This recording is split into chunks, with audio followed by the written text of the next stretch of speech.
G'day folks, we're just doing a little addendum to the video I made a little while ago trying to play games on the AMD A6 machine I got off of Craigslist.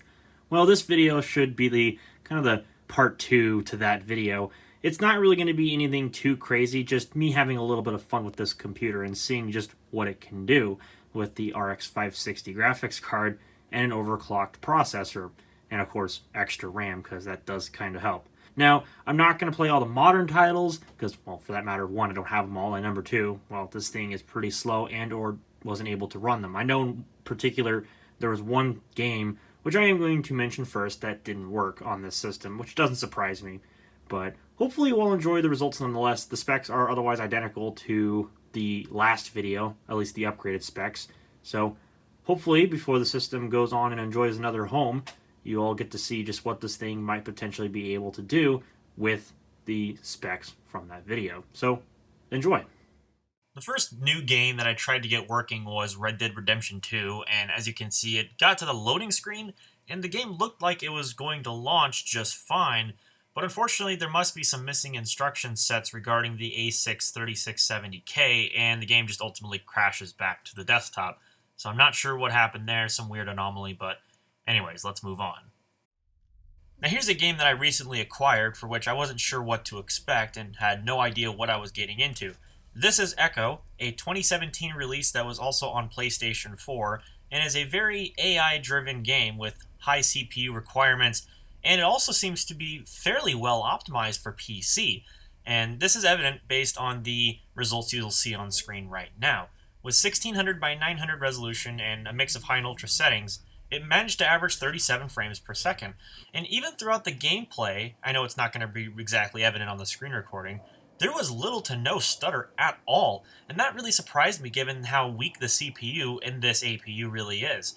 Now, I mean, I can imagine if you were to use a better GPU than the RX 560, yes, you could probably see some bottlenecking start to occur. Not that it hasn't already started with this game as it was, at least amidst the gameplay session that I had going, but still very, very impressive. I'll definitely be using this game for future benchmarks if y'all are interested. It's actually a surprisingly fun game to play with a lot of hidden stories, and you have to really get into it. It's really interesting. I like it, but it's an acquired taste, if you will. Next, I used the benchmark test of GTA 5 at 1080p with all the settings at high except for very high textures, with no expectation that it was going to run well at all, and being that GTA Online was practically a no-go with the CPU based on how weak it was, I wasn't expecting the benchmark to be much better, but surprisingly the benchmark gave me an average of 48 FPS with a 1% low of 30. Well, it wasn't without its stutters, though. Definitely, I'm not sure if it's something to do with the CPU bottlenecking so badly that it's causing the game to stutter. I would expect that that's the case because it's not a RAM limitation and it's not a hard drive limitation. It's definitely got to be something to do with that CPU. There's a lot of texture pop in, the roads disappeared, and generally speaking, it was kind of a mess. So, not really playable on this APU despite the FPS average.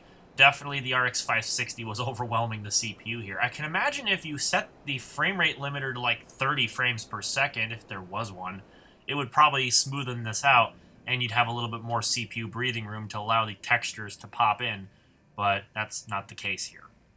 Now this was another result of not really running too good because the CPU kept holding back the graphics, and that was Shadow the Tomb Raider with 1080p at medium. This is just the benchmark test. And the average was passable at 37 FPS, but man, the CPU was just so bad that really, it's kind of hard to play this game, and I know that the screen recording is kind of a bit all over the place, but that's just because MSI Afterburner tends to hog the CPU for itself. And when you got a game that's already pushing the CPU to its limits, not really all that fantastic of a result. So, to put it this way, not playable on this machine. So here's something that I don't normally test, but I decided to test it anyway. This is CSGO at 1080p low, and the results you're seeing are from a bot match just because I don't really have the kind of practice to jump into CSGO without trying to make myself feel a little embarrassed inside of a public lobby. But the results you should see will be a little bit higher than what you should actually expect inside of a real CSGO match, with an average of 61 frames per second, well, close to 62. With a 1% low of 28.3 for what it's worth. So yes, again, this will probably be lower in an actual match, not a bot match like you're seeing right now. But I just wanted to use this opportunity to get some practice in, since this is obviously a highly competitive game. And this computer really isn't meant for the kind of high performance you would expect. This is just mainly for playing casually with friends, if you so will, put it that way. A game that I always enjoy testing and playing is The Long Dark, and at 1080p with the game set to the high preset, this actually managed 47.6 frames per second on average, which is not bad. There was some stutter though, especially when there's loading of assets, extended draw distances. It won't take much to overwhelm the CPU in this game, but really I guess it's down to the GPU because this is only an RX 560, and this game can be pretty graphically demanding when you turn the settings up, even despite how it looks. And that's not necessarily a bad thing. This is a really good looking game for what it is, and it's definitely worth a playthrough if you haven't tried it already. So there you have it.